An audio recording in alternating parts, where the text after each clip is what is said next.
ये कहा जा रहा था कि बहुत मेहनती आदमी है, पब्लिक के बीच रहता है। केजरीवाल नई दिल्ली सीट से पीछे चल रहे हैं। तो ये एक और बहुत बड़ी खबर है। केजरीवाल, अरविंद केजरीवाल अपनी सीट पर पीछे चल रहे हैं इस वक्त। हालांकि ये अभी शुरुआती रुझान है, इनमें ऊपर नीचे होगा मामला। में बहुत बड़ी खबर होगी। जो लोग उस क्षेत्र में गए हैं, देखा है लड़ाई बहुत कांटे की थी। आम आदमी पार्टी भी मान रही थी कि नई दिल्ली में बिल्कुल, हम लोगों ने जाके देखा है। मुझे तो आश्चर्य हुआ कि केजरीवाल जी की सभाओं में जैसे पहले उत्साह और भीड़ होती थी, वो नहीं दिखाई दे रही थी। तो ये देखिए, कुछ इंडिकेशन पहले से थे। पहला इंडिकेशन उस समय मिला जब केजरीवाल जी जेल से बाहर निकल के आए थे और आम आदमी पार्टी ने बड़े आंदोलन की लंबे समय तक चलाने की घोषणा की, लेकिन हफ्ते 7-8 दिन में उसको आंदोलन खत्म हो गया था, क्योंकि लोग सड़क पर उस रूप में आए नहीं थे। जिस दिन वो निकले वहां 3-3.5 हजार के आसपास ही लोग थे। वहां से एक और बड़ी खबर, आतिशी भी अपनी सीट पर कालका जी से पीछे चल रही हैं। तो अरविंद केजरीवाल नई दिल्ली से पीछे चल रहे हैं। आतिशी जो मौजूदा मुख्यमंत्री हैं, वो अपनी सीट से कालका जी से पीछे चल रही हैं। रुझानों में बीजेपी की बढ़त बढ़ रही है। बीजेपी गठबंधन 13 सीट पर आगे, आम आदमी पार्टी 10 सीट पर आगे, और कालका जी से आतिशी के पीछे चलना, अरविंद केजरीवाल का पीछे चलना। मनीष जी भी पिछले बार 3207 वोट से वो तो लास्ट मिनट में उनका इसलिए वो जो है वो सीट फंसी हुई थी, तभी वहां से वो छोड़ के गए हैं। अब इस वक्त एक और बड़ी खबर, मनीष सिसोदिया भी जंगपुरा में पीछे चल रहे हैं। यानी आतिशी, अरविंद केजरीवाल और मनीष सिसोदिया, 3 बड़े चेहरे, 3 बड़ी सीट, तीनों का पीछे चलना शुरुआती रुझान में। अभिषेक भाई, आपके तीनों बड़े नेता पीछे चल रहे हैं।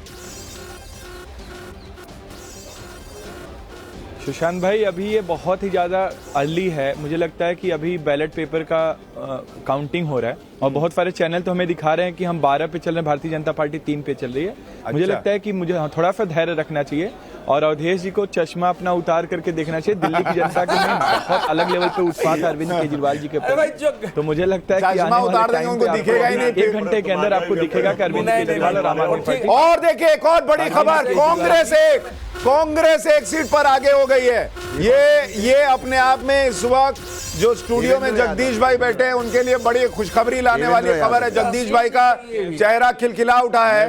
कांग्रेस एक पर आगे है। जब ईवीएम खुले तो केजरीवाल कहां जाएगा मुझे ये नहीं पता लगा। मेरा चेहरा इधर खेल रहा है। नहीं, लेकिन हाँ। एक बात है कि पोस्टल बैलेट में अगर इतने कांटे की टक्कर है तो रिजल्ट आम आदमी पार्टी के पक्ष में जा रहा है, ये आप प्रेडिक्ट कर सकते हैं। आप ईवीएम खुलने दो ना, फिर बात करेंगे भाई। हाँ, नहीं, वो ये कह रहे हैं एक्चुअली पोस्टल बैलेट बीजेपी का ट्रेडिशनल वोटर रहता है, इसलिए वो कह रहे हैं कि अगर यहाँ केजरीवाल टक्कर दे पा रहे हैं तो फिर तो वो ईवीएम में दे ही देंगे, क्योंकि वहां पर पिछले बार भी बैलेट में केजरीवाल आगे थे। हम बहुत सारे जो एम्प्लॉइज है वगैरह जो जुड़े हुए, वो उनको वोट करते। तो केजरीवाल जी का एक वोटर बेस था। बट मुझे लगता है कि अगर इतनी कांटे की टक्कर है पोस्टल बैलेट में, तो बीजेपी का एक मोमेंटम बढ़ गया है, और बीजेपी जब मोमेंटम पकड़ती है तो आगे जाती है। मुझे लगता है जैसे भाई ने कहा कि अगर बैलेट ईवीएम खुलेगा तो देखिए, ये बोलते 12-11 हो गया है मामला। आप देखिए, पोस्टल बैलेट में 12-11 का मामला दिख रहा है, और ये कांटे की टक्कर पोस्टल बैलेट में ये बता रही है कि मामला किधर भी जा सकता है। इसलिए टाइम्स नाउ नवभारत पर बने रहिए। 12-13-11 बोलते 13-11, 13 पर बीजेपी आगे, 11 पर आम आदमी पार्टी। और इसमें सबसे बड़ी बात यह है कि फिलहाल जो राजकुमार आनंद आम आदमी पार्टी छोड़कर बीजेपी में आए थे, वो भी आगे चल रहे हैं, और रविंदर सिंह नेगी अवध ओझा से आगे चल रहे हैं पटपड़गंज की सीट पर। दूसरी बड़ी बात आपको बता दूं कि केजरीवाल, आतिशी और मनीष सिसोदिया तीनों अपनी सीट पर पीछे चल रहे हैं इस वक्त। ये बड़ी खबर है। अमित हमारे सहयोगी हमारे साथ है। अमित, पोस्टल बैलेट में इतने कांटे की टक्कर, आपको क्या लग रहा है?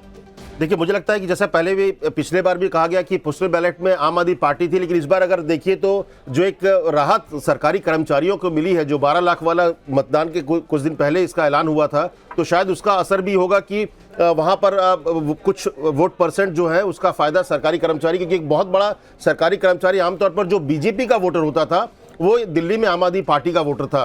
देखिए, अगर पोस्टल बैलेट में फायदा हो रहा है तो निश्चित तौर पर मुझे लगता है कि आगे भी बीजेपी को फायदा होगा। बीजेपी उसी उम्मीद पे है कि जो सरकारी कर्मचारियों का ऑब्वियसली अगर 12 लाख वाले का जो फायदा मिल रहा है टैक्स वाले का, तो उसका फायदा हो सकता है। जो कांग्रेस की बढ़त दिख रही है, ये बादली की सीट है जहां से फैक्टर होगा ये।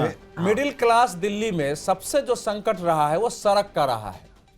कोई भी देखिए, एक मिनट सर, बोलते बोलते ये गैप बढ़ना शुरू हो गया है।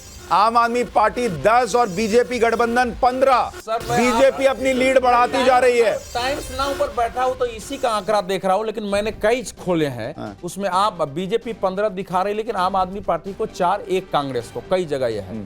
तो चूंकि यहां बैठे हैं इसके अनुसार हम चर्चा कर रहे हैं, लेकिन अलग अलग आंकड़े आ रहे हैं। बैलेट पेपर में भी पिछली बार आप याद करिए, हम लोग बैठे थे टेलीविजन चैनल पर और पिछली बार भी आम आदमी पार्टी आगे थी। तो लड़ाई इस बार है, गैप भर रहा है, जीत हार कम अंतर से होगी। एक 2%, 3% का अंतर हो सकता है, 4% से ज्यादा का अंतर दिल्ली के चुनाव में इस बार नहीं होने वाला। ठीक है, Shashi Shankar Singh ground zero research के हमारे साथ हैं। शशि भाई, उस दिन आपने प्रिडिक्ट किया था कि आम आदमी पार्टी को बढ़त है, 20 सीटों पे मामला इधर उधर जो है वो डिसाइड करेगा किधर जाएगा मामला। अब आपका फाइनल आपको आंकड़ा क्या है कि किसकी सरकार बन रही है, और ये 10 और 15 का मामला आपको किधर जाता दिख रहा है? देखिए, मैंने उस दिन भी बोला था कि करीब 20 ऐसी सीटें हैं जो बीजेपी जीत रही है और 21-22 आम आदमी पार्टी जीत रही है और बाकी पर क्लोज फाइट है। और मैंने ये भी बोला था कि अरविंद केजरीवाल जी फंसे हुए हैं और बोले थे कि वहां पर जो भी जीतेंगे वो तो उस दिन बोले थे और आपने कहा था कि अब मैं आपको फिर एक दिन बाद बताऊंगा क्या होगा, बताइए। आज भी मैं ये बोल रहा हूं कि बीजेपी को थोड़ा सा बढ़त है क्लोज फाइट में, क्योंकि उनका बूथ मैनेजमेंट अच्छा रहता है। लेकिन अरविंद केजरीवाल की सीट पर पूरा फोकस कीजिए, 1535 के बीच में जो जीतेगा वही जीतेंगे। अच्छा, हाँ। और सरकार किसकी बन रही है? अभी आज के डेट में मतलब क्लोज फाइट मुझे लग रहा है कि बीजेपी अगर जीतेगी तो उनका सरकार बनेगा, लेकिन थोड़ा सा वेट करना पड़ेगा। ये तो देखिए, क्लोज फाइट में सुनिए, 5% का फाइट हो ना तो 7% का, तो वो निकालना बहुत कठिन होता है सीटों के मामले में। आप वोट परसेंटेज दे सकते हैं वो लास्ट, इसीलिए एग्जिट पोल के बारे में मेरा मानना है कि वो ट्रेंड तो डायरेक्शन बता देते हैं, लेकिन सीटों के बारे में वो नहीं होता है। तो चल रहा है तो वो विधानसभा चुनाव में तो ट्रेंड जो है 2015-20 में भी आप देखेंगे तो सब आम आदमी पार्टी को, लेकिन कोई उनको 62-67 नहीं दे रहा था, लेकिन 42, 45, 52, 55 तक गया था। तो ट्रेंड बताती है। और इस बार चूंकि फाइट है, आप देखिए 44-46 बता रहे हैं, कोई 44-48 बता रहा है, तो 2-4% के अंतर को आप कैसे सीटों में और अभी तो देखिए जिस तरह से 15 और 10 का मामला दिख रहा है और कांग्रेस अगर एक सीट पर बढ़त ले रही है, क्या तहसीन पूनावाला ये तस्वीर दिख रही है कि कांग्रेस के लिए जो कहा रहा था वोट प्रतिशत बढ़ेगा वो बढ़ा है? क्या ये उसके शुरुआती संकेत हैं, और अगर ऐसा हुआ है तो केजरीवाल के लिए संकट बढ़ा सकती है कांग्रेस? मुझे इस बात का पूरा विश्वास है, शाम को जब मैं आपके साथ शो पर आऊँगा, कि कांग्रेस का वोट परसेंटेज डबल, शायद उससे भी ज़्यादा हो। इससे केजरीवाल साहब को तकलीफ हो या ना हो, उससे मुझे कोई फर्क नहीं पड़ता। मेरा लक्ष्य है कि कांग्रेस अच्छा करे।